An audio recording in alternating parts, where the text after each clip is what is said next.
La prima novità si chiama Veneto Percorso Comune, nome del nuovo percorso politico lanciato dai deputati veneti e friulani dissidenti del Movimento 5 Stelle. Asilea, Jessica Rostellato e Walter Rizzetto, attualmente facenti parte del gruppo misto alla Camera, hanno presentato il nuovo progetto politico destinato a confluire nel nuovo gruppo collegato ai 10 parlamentari ex grillini e riuniti sotto la sigla di Alternativa Libera. Dure le critiche al movimento di Beppe Grillo. Noi abbiamo un po' rotto il ghiaccio, nel senso che comunque ci sono molte persone critiche all'interno del movimento, sia alla Camera che al Senato.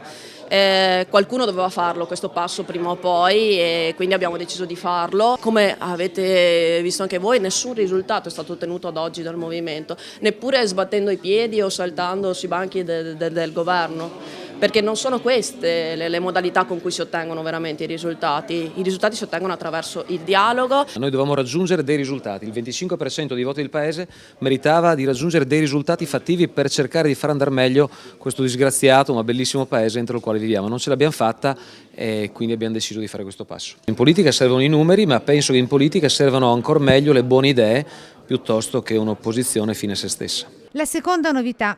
Il nuovo partito potrebbe scendere in campo con un proprio candidato per le imminenti regionali, per raccogliere i voti proprio dagli insoddisfatti del Movimento 5 Stelle. Non è che adesso siamo qua a fare le gare col Movimento 5 Stelle, sicuramente.